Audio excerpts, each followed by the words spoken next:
हमारे हिंदू धर्म में नारी को लक्ष्मी का स्वरूप माना जाता है और यह भी माना जाता है कि जिस घर में नारी की पूजा की जाती है, उनका सम्मान किया जाता है, उस घर में माता लक्ष्मी अवश्य निवास करती है। लेकिन कुछ स्त्रियां घर के लिए शुभ होती है और कुछ स्त्रियां घर के लिए अशुभ भी होती है। तो आइए जानते हैं इस वीडियो में कि स्त्री में शुभ और अशुभ लक्षण के बारे में। लेकिन उससे पहले अगर आप चाहते हैं कि माता लक्ष्मी की कृपा आप पर सदैव बनी रहे, तो इस वीडियो को एक लाइक करके अपने अनंत शक्ति चैनल को सब्सक्राइब करें और कमेंट में जय माँ लक्ष्मी लिखना ना भूले। पहले नंबर, जिन स्त्रियों के नाक के आगे वाले हिस्से पर अगर तिल होता है तो ऐसी स्त्रियां बहुत ही भाग्यशाली और शुभ मानी जाती। उनके घर में आने से घर का भाग्य खुल जाता है और ऐसी स्त्रियां अपने ससुराल में सभी प्रकार के सुख प्राप्त करती है। दूसरे नंबर, जिन स्त्रियों की आंखें भूरी होती है और ऐसी स्त्रियां स्वभाव में बहुत गुस्से वाली होती है और ऐसी स्त्रियां अशुभ मानी जाती है। तीसरे नंबर, जिन स्त्रियों की अंगुली लंबी और पतली होती है तो ऐसी स्त्री अपने पति के लिए बहुत ही भाग्यशाली साबित होती है और यह अपने ससुराल में ढेर सारी खुशियां लेकर आती है। चौथे नंबर, जिन स्त्रियों के हाथ और पैरों की नस नजर आती है, ऐसी स्त्री बहुत ही शुभ मानी जाती है। यह जिस भी घर पर जाती है उस घर में माता लक्ष्मी अवश्य निवास करती है और उनके घर में रहने से सुख समृद्धि और वैभव आता है। पांचवें नंबर, जिन स्त्रियों की राशि मेष या मीन और वृश्चिक होती वह स्त्रियां बहुत ही भाग्यशाली मानी जाती है। आगे चल के ऐसी स्त्रियां अपने जीवन बहुत ही सफलता प्राप्त करती है। छठे नंबर, जिन स्त्रियों के बाल लंबे होते हैं वह अपने घर परिवार के लिए बहुत शुभ मानी जाती है और उनका स्वभाव बहुत ही अच्छा होता है। सातवें नंबर, जिन स्त्रियों के कानों में बाल होती है ऐसी स्त्रियां तो अपने ससुराल में कई कठिनाइयों का सामना करना पड़ता है और यह अपने घर में क्लेश का वजह भी बनती है। आठवें नंबर, जिन स्त्री के चलते समय पैरों के नीचे धूल उड़ती है ऐसी स्त्री अपने परिवार के विनाश का कारण बनती है, इन्हें बहुत ही अशुभ माना जाता है। नौवें नंबर, जिन स्त्रियों को हमेशा गर्दन टेढ़ी रखने की आदत होती है ऐसी स्त्री अपने जीवन में काफी दुख और परेशानियों का सामना करना पड़ता है। 10वें नंबर, जिन स्त्रियों का माथा लंबा होता है ऐसी स्त्री अपने ननद के लिए या देवर के लिए अशुभ मानी जाती है। 11 नंबर, जिन स्त्रियों का जीभ लाल रंग की होती है उनकी जीभ भी कोमल होती है तो ऐसी स्त्री अपने जीवन में बहुत तरक्की करती है और वह अपने जीवन में हर सुख को प्राप्त करती है और उनके ससुराल में उनको बहुत प्यार मिलता है। 12 नंबर, जिन स्त्रियों को पैर के तलवे के नीचे पसीना नहीं आता है वह स्त्री बहुत ही भाग्यशाली मानी जाती है।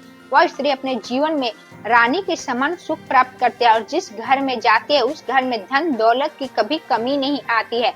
13 नंबर, जिन स्त्री को होठों के ऊपर के भाग में अधिक बाल होता है उनका कद सदैव छोटा रहता है और हेल्थ से भी वो थोड़ी मोटी रहती है। ऐसी स्त्री अपने पति के लिए बहुत ही शुभ मानी जाती है और ऐसी स्त्रियां बहुत सुंदर होती है। 14 नंबर, जिन स्त्रियों का पेट घड़े की तरह होता है वह महिला अपने पूरे जीवन सुख समृद्धि और वैभव प्राप्त करती है। ऐसी स्त्री अपने जीवन में अधिक कठिनाइयों का सामना नहीं करना पड़ता है। 15 नंबर, जिन स्त्रियों के दांत लंबे होते हैं ऐसी स्त्रियां सदैव अपनी मनमानी करती है और यह किसी की भी बात को नहीं मानती है और उसमें बहुत गुस्सा होता है। 16 नंबर, जिन स्त्री के दांत एक समान होते, छोटे बड़े नहीं होते हैं और जिनकी बोली बहुत मीठी और मधुर होती है, महिला बहुत ही भाग्यशाली होती है, वो अपने परिवार में सदैव प्रेम करते रहती है। 17 नंबर, जिन स्त्रियों के पैर की एड़ी मोटी होती है ऐसी स्त्री घर के लिए अशुभ मानी जाती है। 18 नंबर, जिन स्त्रियों का अनामिका अंगुली छोटा सा होता है ऐसी स्त्री अपने ससुराल में अपने पति और सास पर हुक्म चलाती है और यह बहुत ही झगड़ालू होती है। यह स्त्रियां बात बात पे अपने पति और अपने घर के सदस्य से झगड़ा करती है। 19 नंबर, जिन स्त्रियों की गर्दन की हड्डी दिखाई देती है ऐसी स्त्रियां बहुत उच्च ख्याल की होती है। अपने जीवन में आगे बढ़ने के लिए कई प्रकार का संघर्ष करना पड़ता है लेकिन यह एक न एक दिन सफल होकर ही रहती है। 20 नंबर, जिन स्त्रियों के कान पर तिल होता है ऐसी स्त्री शादी के बाद अगर अपने पति से प्रेम नहीं करती तो उनके विधवा होने का कष्ट भोगना पड़ता है। 12 नंबर, जिन स्त्रियों के बाल छोटे होते हैं ऐसी स्त्री बहुत अच्छा जीवन साथी मिलता है, वो अपने पति के लिए बहुत शुभ साबित होती है।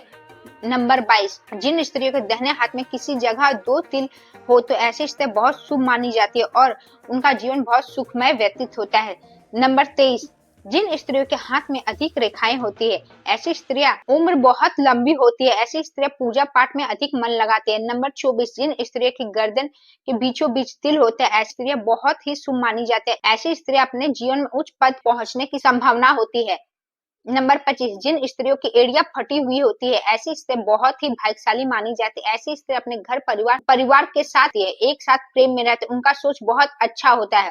नंबर 26, जिन स्त्रियों के गर्दन के पीछे तिल होता है, ऐसी स्त्रियां अशुभ मानी जाती है और उनके अपने जीवन में कई प्रकार के कष्ट भोगने पड़ते हैं। नंबर 27, जिन स्त्रियों के पैर पतले और लंबे होते, वे स्त्रियां बहुत शुभ मानी जाती है। ऐसी स्त्री अपने ससुराल में लक्ष्मी का रूप माना जाता है।